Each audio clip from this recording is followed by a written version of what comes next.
Starting.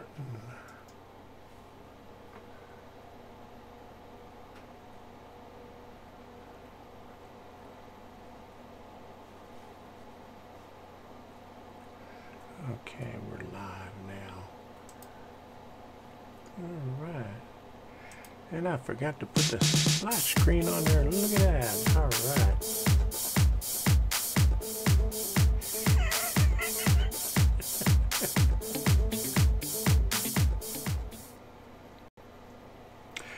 Welcome to the live stream of comments, questions, suggestions, and tips. This is the replay of it. So here we go.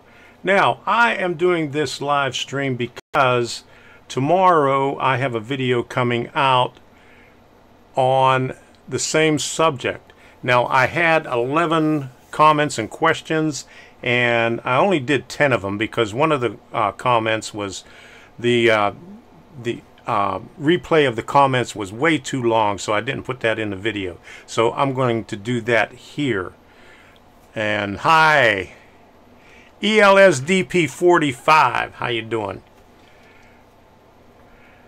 I asked you what your name was a couple of weeks ago. You never responded on that, so I don't know what your name is. My name's Tom. So how you doing? What I'm going to do now is show you the comment that I'm talking about. Let me pull it up right here. It was from Algernon McGillicuddy, and he said, I once asked another modeler why modelers call a switch a turnout when people who actually work for the railroad usually call them switches. The reason I was given was the modelers use the term turnout to save confusion, since the modelers deal with numerous electrical switches on model railroads. What is your thoughts on this? Well, I responded back to him, and let me see, let me get this camera right here. I responded, okay, Gary. All right, Gary, now I know your name. I responded back to Algernon McGillicuddy. I said, I used to work on a railroad back in between 1970 and 1981, and although I only had about 4 years of good time and service on there, out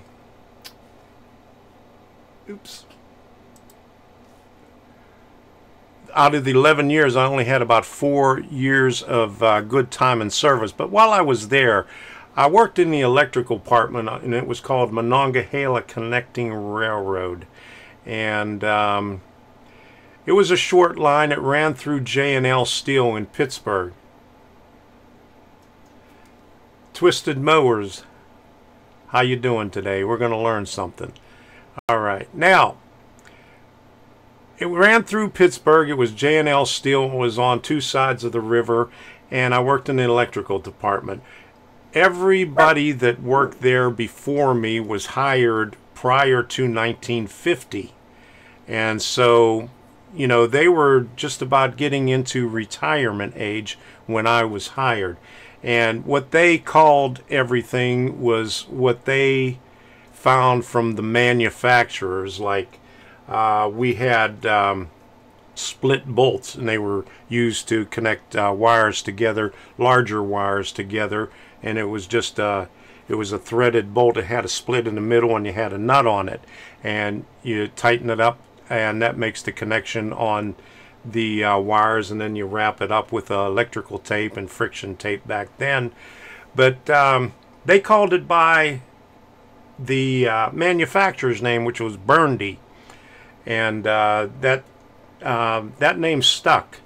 And another one was the 12-2 extension cords that we used. We had to make up a bunch of extension cords, and we got it in the rolls, 250-foot rolls.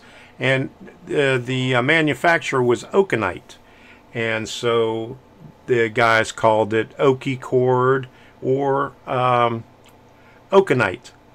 And so all those names stuck. We had a lot of turnouts on the high grade, and we had a shack with relays there. And The relays were really big. They were about the size of a shoebox. And anytime there was a derailment or any other kind of problem, and the hot metal cars had to go up across the hot metal bridge, we had to go up there and turn the relays over so the yard master could throw the switches so the hot metal could go across the bridge. Well, they called those relays points. So, you know, all the information that we get, all the terminology that we had on the railroad was based on what people called it from way back when. Hi, Digitrax Dad. Great to see you here. Now, this is the main reason why I put this in the live feed instead of in the video. Now, the video's coming out at 10 o'clock tomorrow morning. I have 10 comments and questions on that also. But anyway, I wanted to start a discussion there to see if there was anybody else that had items either on the railroad or in life where, you know, the items were named after the manufacturer, like Kleenex or Band-Aid. Okay, you know, we know Kleenex is tissue and Band-Aids is bandages, but, you know, there's other brands out there, but we all tend to call it Kleenex and Band-Aids. But anyway, I had a couple of other questions that didn't fit also, and let me see if I could pull this one up. And where are we at here? Ooh. It was from Model Railer. You should do a video on how to figure out the scales, like what's 1/87th mean?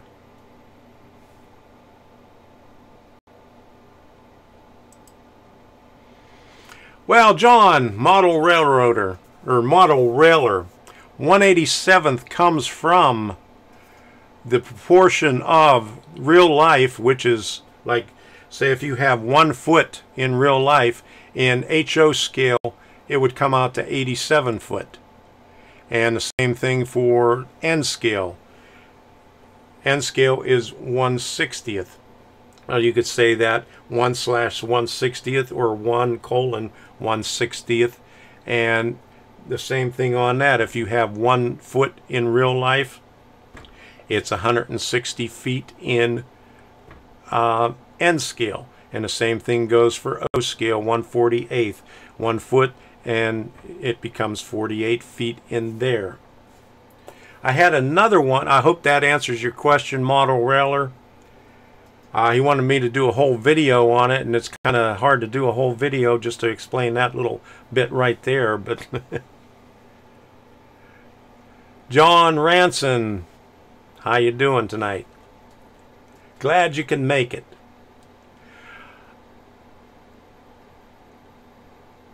Okay, on my screen it shows like my video is flickering a little bit. How's it looking on yours?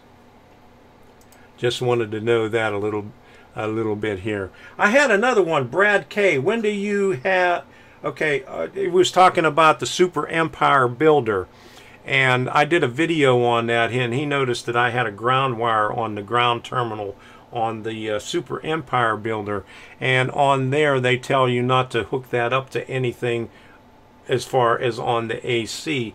Well, my response to that was on the PM42 on I think it's the B terminal on there, they require you to hook that up to the ground terminal on your command station, so you have a ground on there. And here's one for Gary. I'm glad you're here tonight. ELSDP-45. How far can you run bus wires from the PM42? Now, I answered you in the comments on there, but anyway, on the PM42, you could actually put that anywhere on your layout. All you have to do is run the two bus wires all the way to your PM42, and it jumps over from one district to the other on the input side of it. So it doesn't matter where it is, but most modelers, when they do that, they put their PM42 in their control panel, or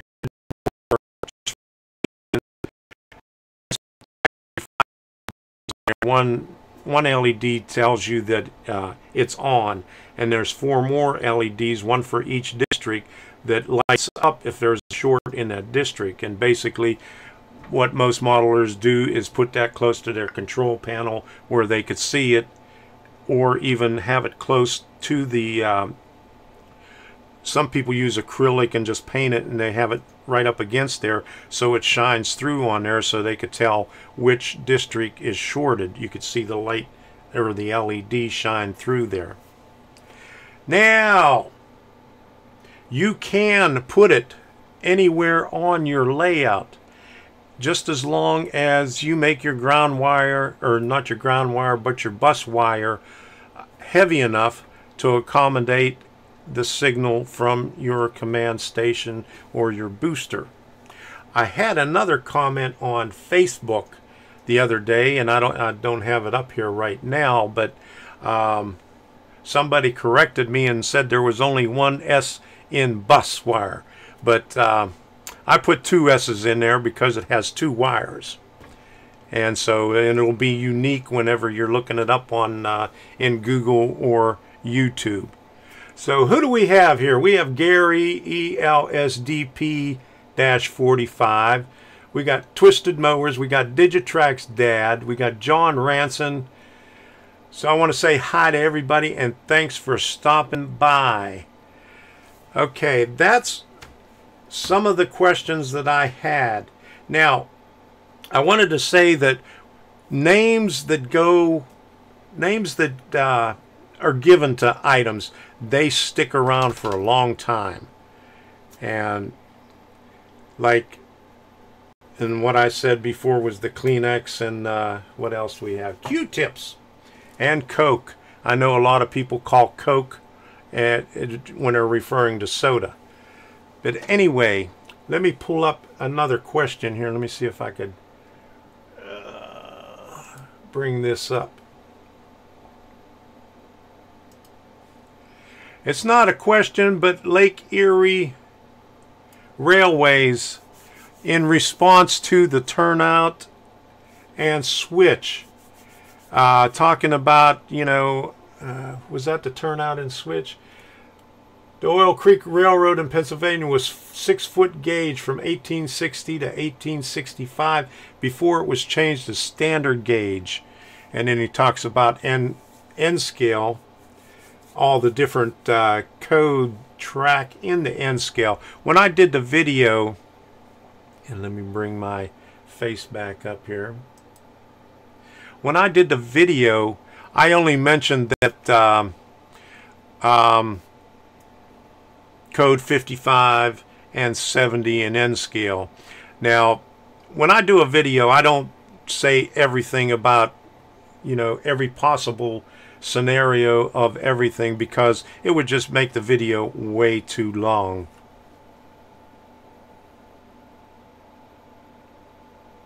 Okay, Digitrack's dad, the ground wire is incorrectly called.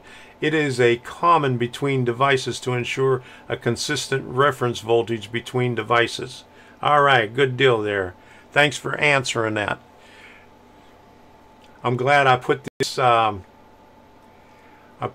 I'm glad I put the comments over here on the side, so on the replay that this could be seen on there. So I'm glad you're answering the question, Digitrack's dad. You probably know more about Digitrack's than I do. Whenever I run into a problem, I try to research it. And one of the places that I went a couple of weeks ago is when you commented on my my video on the LocoNet cables, and I really appreciate you responding and giving me that link to the other tester on there. The LT1 tests whether you have a good connector on it or not, but what Digitrack's dad said on there, that he had a different connector where you can put it on. You have one device on one side, one device on the other side, and it tells you what side the connector is bad if you have a bad connector. So I get my information off the internet. I got some information from Digitrack's dad, and on the DCC I get my information from the NMRA website, and also on the DCC wiki. There's a lot of good information on there that you could learn from it, and that's what I try to do. Is I try to share all the information that I find on there. Okay, I was kind of figuring that. Let me see if I could change something on this setting to make the frame rate go down a little bit. It was set for 60 frames per second, and I guess I can't do that on here. I'm glad you told me about it. Okay. Yeah, it's kind of shaking on my end here. And even though it says on here that my stream health is good,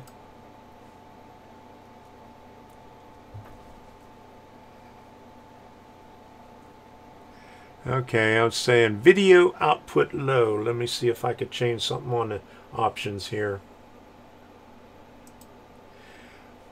Well, apparently once you're on here, it doesn't allow you to change any of the stream options.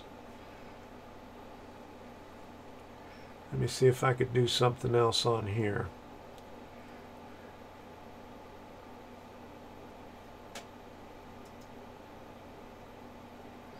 It says it's buffering. Okay.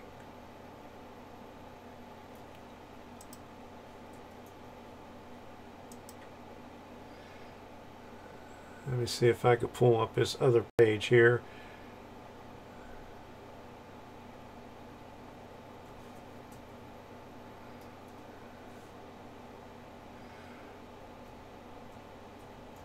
Okay, it says stream status bad. YouTube is not receiving enough video. Okay, let me see if I could change something on here to make it better.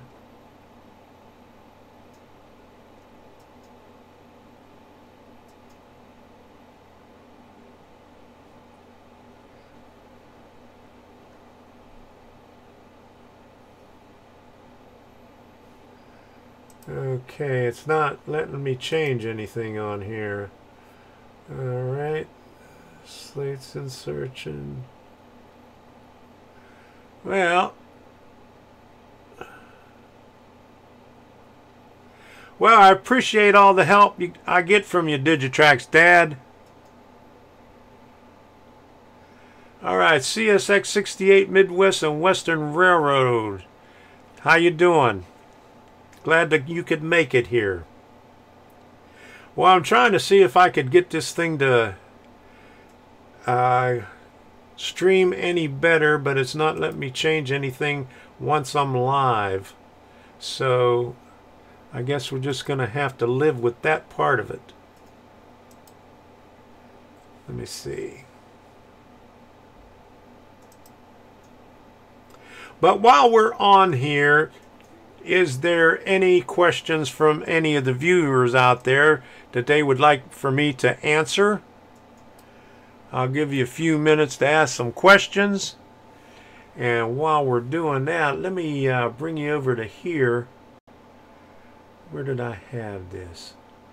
I wanted to show you a few pictures that I took of my layout, and I'll just bring them up right here.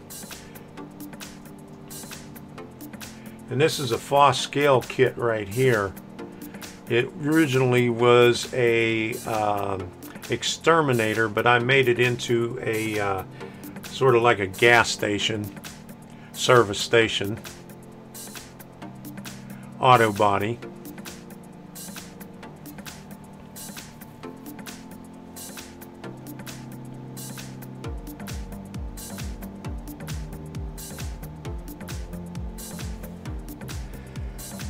And while you're looking at that, I'm going to try to see if I could get a better, try to make this a little better here. And so far it looks like I can't get it any better.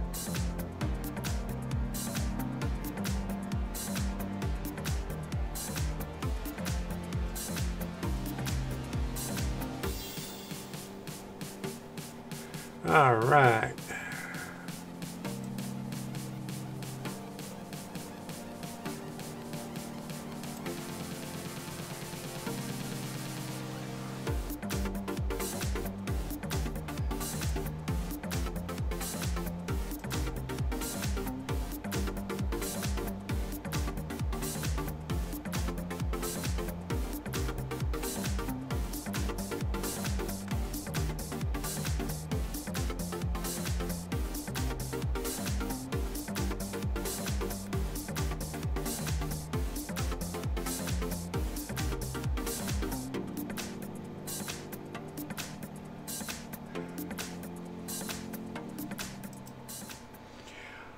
Alright, Digitrack Dad says I got a lot of help from the Digitrax users groups as well. There's a lot of folks there who work quite closely with Digitrax.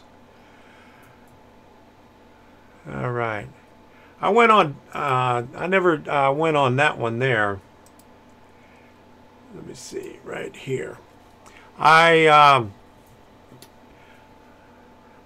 used to go on the JMRI users group and didn't get too much information out of there. I'm going to have to check out that Digitrax users group on Yahoo.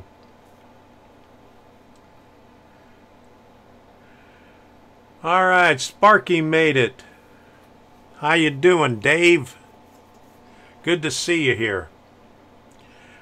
I'm just waiting for people to ask questions, and I know since Dave's here, he's going to ask some questions. So come on and chime in and ask some questions, because that's what this is all about. I'm here to answer some of your questions.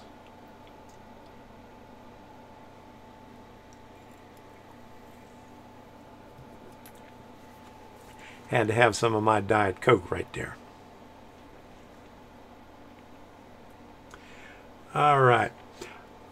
I'm trying to find some more questions here. I have 10 questions on the video coming out tomorrow. And that's going to be out at 10 o'clock in the morning. And most of that is on the DCC, what to do before you hook up your DCC. Tom, you're going to have to tell me how you got the chat box into the video. I'm using OBS.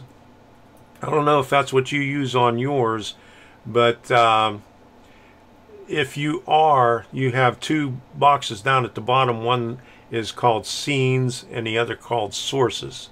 Are you using the OBS on your live videos? But anyway, if you are on the Sources, you click on the plus.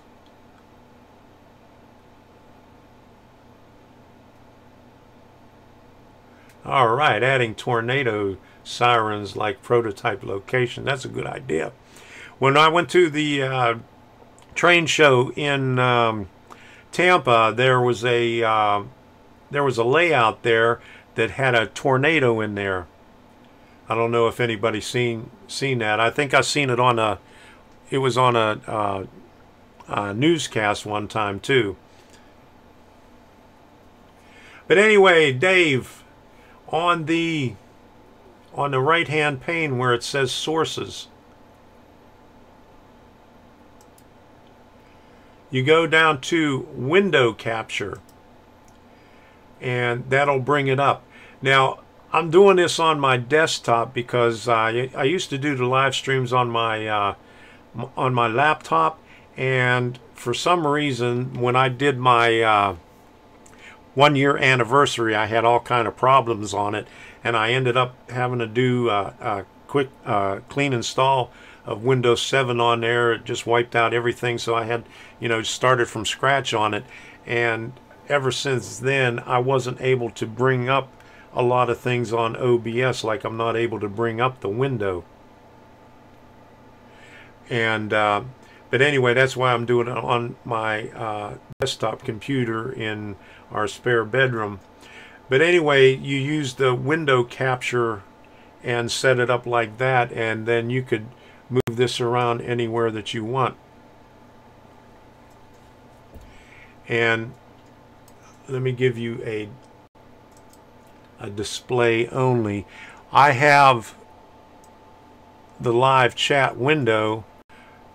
You know, I popped it out of the live stream and I put it over on the side where my cameras are so I could read it, so I don't have to be looking away someplace. But does that help you out there, Dave? I don't know if you're using OBS or you're using I know you could also use Hangouts to do a live stream. Not sure how you're doing it, but if you're doing it in OBS, that's how I do it there. Paul Horn, is there a video where one can see your layout? Yes, there's several videos, and let me see if I could bring them up. Let me see if I could find them. I have a playlist, and let me bring up my... Alright, let me see. I have a playlist in there that has my layouts on it. Let's Run Trains,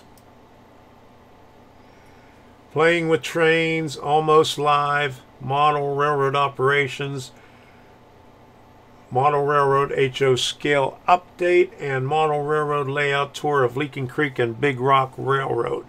There's 5 videos in there, and it's in the playlist called Let's Run Trains, and you could go to my channel and it'll show up in the playlists. And there's about a lot of other playlists in there that you could watch with other topics in there. Alright, let me bring this back up over here.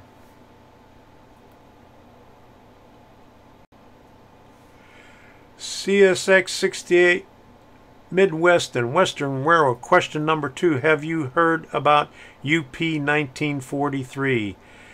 No, I haven't.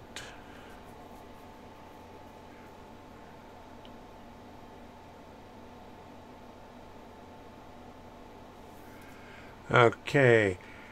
Hi, Terry Lefevre. How you doing? Glad you could make it. Dave asked another question. Sparky, are you going to add the piece to your Digitrack system that lets you use cell phones as a throttle? I already have it on there, and I already did a video on it. It was one of the Model Railroading for Beginners video, JMRI, and your cell phone. I think it was episode 15. Not sure. Let me see if I could find it here.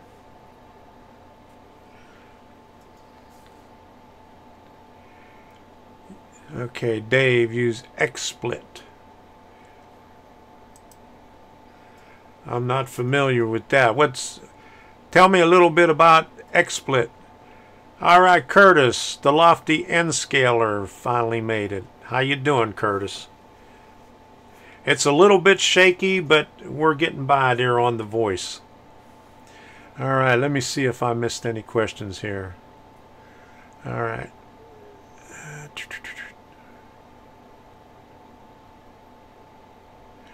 Okay. Alright. Okay, Dave, tell me about XSplit. What is that? And then I'll look up the one, let me see, JMRI playlists. Okay, let me bring this up over here. Okay, on the playlist, JMRI and more. Mobile phones, JMRI and Digicheck's PR3. Oh my.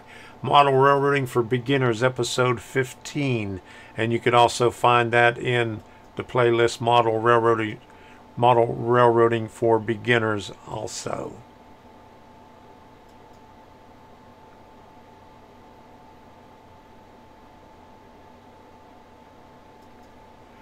All right, Curtis has a question here. Hey Tom, if you are connected to LocoNet, does the LocoNet device have to be still plugged into the main DCC bus to operate? And yes, when you say DCC main DCC bus, I'm assuming you're talking about the LocoNet cable on there. You connect your LocoNet cable to your command station, and then you could daisy chain it to any other Digitrax device that has the connectors on there, and you just keep on going along the line there. Yeah, Dave, I already know about the jumpy video on here. I don't know how to correct that. I can't change anything once I'm in the live stream. OBS won't let me make any changes on the settings, and YouTube won't let me make any changes on the settings either.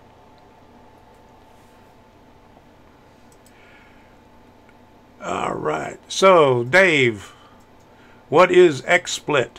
I don't know what that is. Tell me a little bit about it.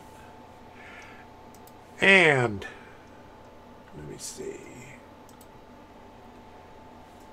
I have a lot of videos with a lot of playlists on here that if you would like to see any videos for a certain subject, go to my playlist page and you could see I have about 5,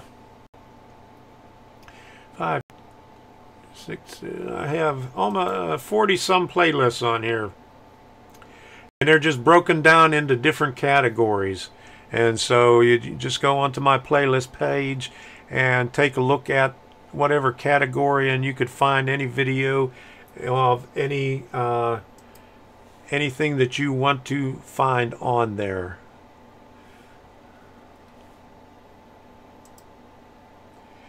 Yeah, I know I'm having a bit of a problem here.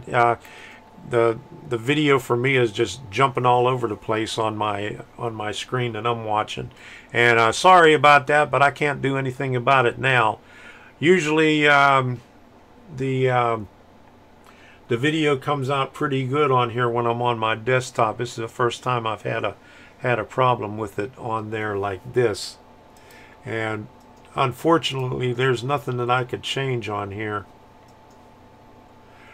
I've gone through some of the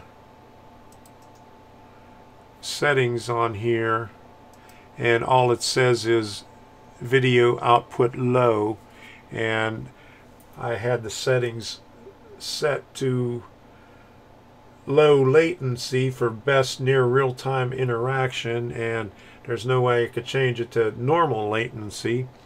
And I know my internet connection is good. Let me pull something up here.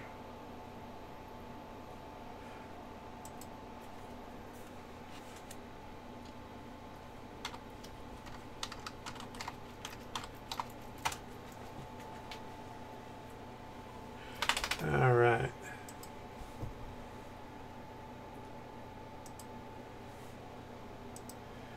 I'll do a speed test right here and see what's going on here. Xfinity just sent me another new cable modem today. I'm not sure why. They're saying they found a problem with my current one, so we'll see if that's correct. And usually my download, well, my download is pretty good, so it's not on my end. That's pretty good right there. Let's see what the upload says.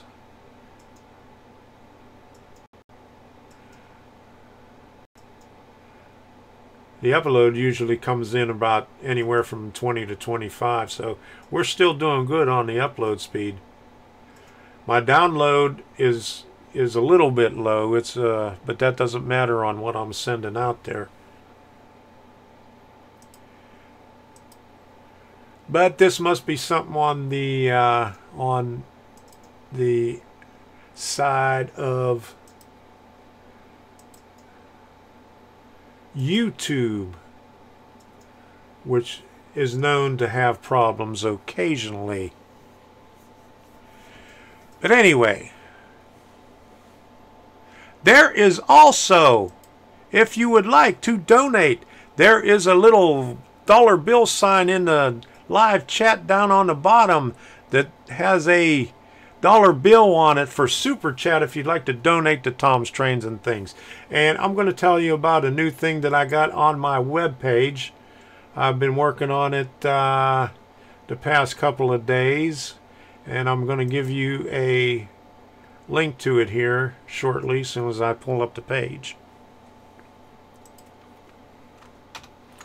All right.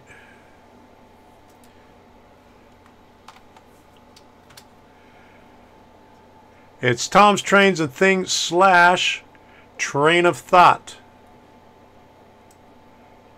And what that is, it's a discussion page on my website where you could leave your comments and other people can reply to your comments. I just put it on there yesterday, and here, let me pull it up here. And it looks the same as the rest of my website as far as the top of it goes. There it is right there. And I put a comment on there to get it all started. And you could go on there and leave comments on there and reply to other commenters. The only problem, I have to figure out how to get it to work without me having to prove every comment on there. Because whenever you write a comment, I have to go in there and approve the comment before it shows up live. So I'm working on that part of it. But anyway, if you'd like to go on there and leave a comment or talk to somebody on there or just chat, you know, you could go on there. Tom's Trains and Things / Train of Thought. Okay, Dave said XSplit Broadcaster, free live stream software that I use. Okay, I wasn't aware of that one right there. I've been using OBS for a long time. I even use OBS. Oh, let me get my face over here. I use OBS for actually capturing my videos too. When I'm on the computer, when I do the Shout Out Monday evenings, and sometimes when I'm on the out in the train room, when I'm doing videos out there, I use OBS on the laptop. Now, sometimes I had a comment from one of the viewers about the voice out of sync, and that's one of the problems that I have on my laptop, is the voice goes out of sync all the time, even on when I'm just recording. And hopefully sometime I'll be able to get a new laptop. That one's about 7 years old, so it's seen its days. So I need to get another laptop so I could put out some better content. Okay, what do we got here? All right, CSX60X, we'll see ya. Take care. Thanks for stopping by. All right, Terry. Are you rebuilding your web page harder to navigate? I've been playing around with it for the past couple of days. That might be why. I changed a lot of things on the home page, and I just put that other page on there, Train of Thought. So that might be why it might have been harder to navigate. I have to find out how to get it to run a little bit faster. They have a little utility on there that comes with WordPress, and I have Yoast SEO, which is more or less a Google thing for optimization for what do you call it? SEO optimization, I guess that's what they call it, Yoast SEO. But anyway, I have to find out how to get it to work a little bit faster.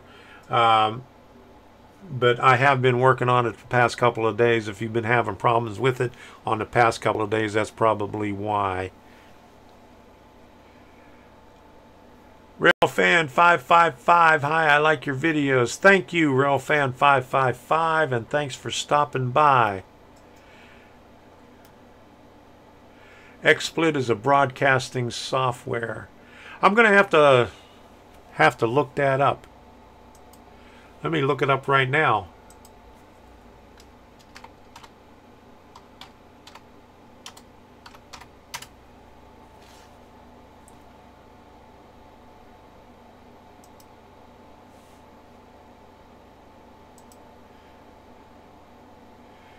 Okay. There's the website right there. Okay. I might have seen this. This might be something that was on YouTube for gamers.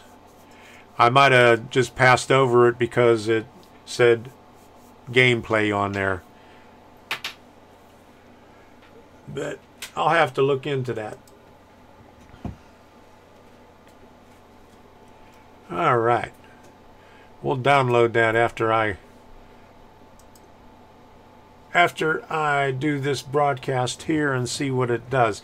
But anyway, I use OBS and I've been pretty satisfied with it. They just came out with a new version. It's 20.1.1.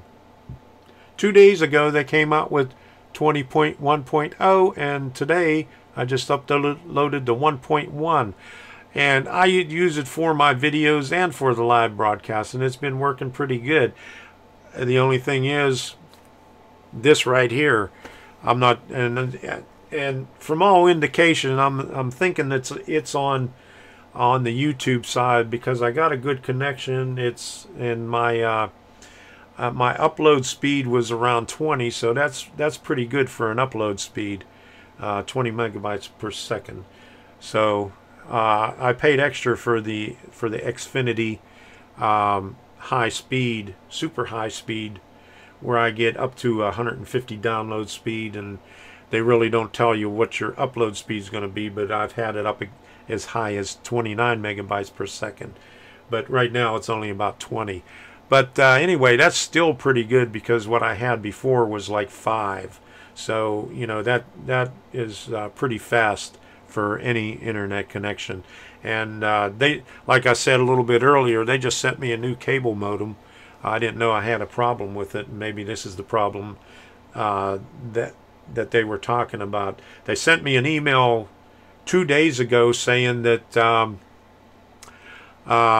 your order is on its way, and I didn't order anything, so I looked it up in a tracking number, and I went on Xfinity website on my account to see what was going on, and it said I had 2 cable modems, one connected and one unknown. So today, after they said that the cable modem was on a truck for delivery, I got an email saying within 7 to 10 days you're going to be receiving a new cable modem because we found a problem with your old one. So that email they should have sent me about a week ago. But anyway, maybe that's the problem. But we're going to... well, has anybody else got any more questions? I'm on here to answer some questions. If you got any questions, I think I got all of them. Let me check. Okay, Lofty N Scaler, I answered yours. Is that what you wanted to hear, or does that answer your question? And then Sparky, I answered his. Okay. I haven't heard about UP 1943, but CSS 68 Midwest and Western Railroad already left. So I can't ask him what that is. Okay. Alrighty. So that was all the questions.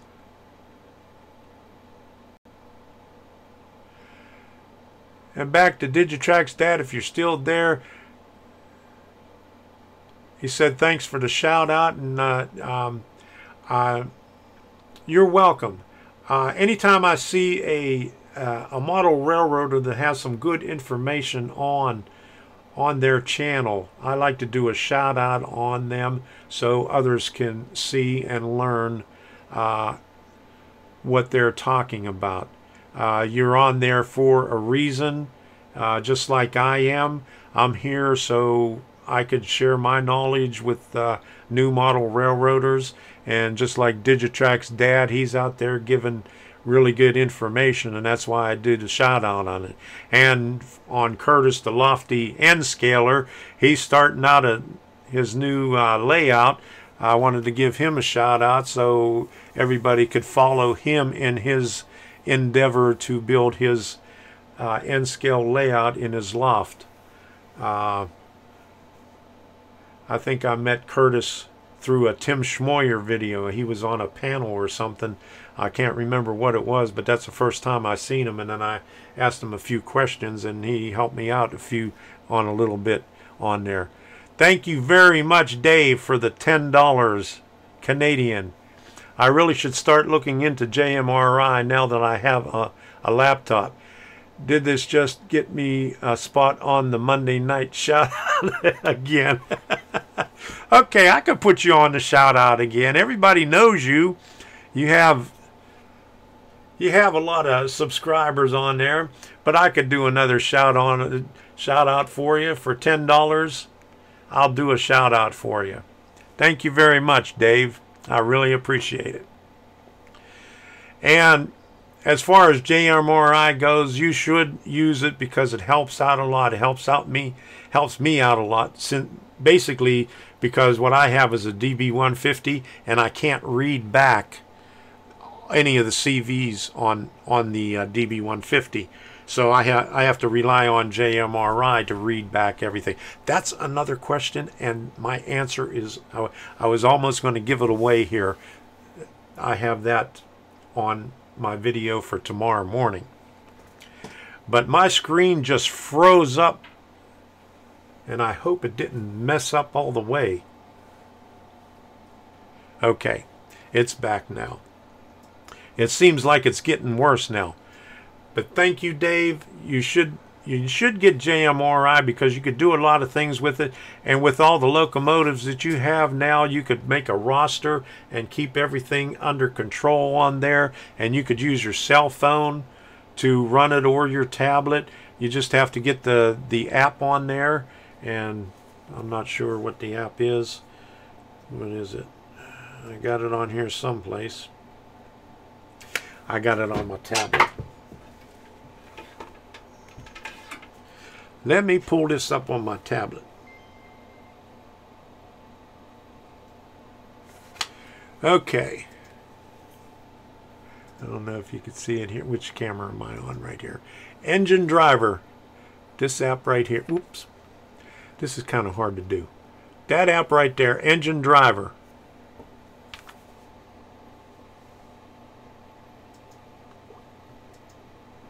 And it shows up like this, or I guess you can make any other screen on it, but it's pretty good. All you have to do is set it up once and you're good to go. And I do have a video on it. Actually, I have two videos on it. I did a video almost a year or over a year ago on At the Workbench. I think it was probably July of 2016, just talking about it, but I really didn't show how to hook it up. But on the Model Railroading for Beginners episode, I think it's episode 15, I show you how to hook it up. And you could use your own modem, or you could use a cheap modem. I got my modem at a thrift store. I paid $2 for it, so I could use that just for on my train room. I posted this comment when you asked if you're redoing your web page, just to let you know how long the delay is. More or less a Google thing you just said. Yeah, it probably is, because my connection on here is a little bit over 20 megabytes per second upload, so it's going out pretty fast. It's just on the YouTube end that it's probably messing up. I found that problem one day last week when I was uploading a video. I mean, most of the time when I upload a video, it goes up right away, and so it says upload, and then it says processing, but this time it took like 3 hours to process after I uploaded it. So YouTube and Google, they're having issues with speed and stuff like that, I guess. But thanks, Dave, for the information. But anyway, where are we? Right here. Go ahead and let me see what else I could say about JMRI. You can design your panel on there. If you're using Tortoise switch machines or Cobalt or Tam Valley switch machines, and you have it hooked up into your command station on your network on there, you can operate it from JMRI. You could do a lot of things with JMRI. Like I said, you could do your roster on there. You could operate anything on your locomotive, the signals,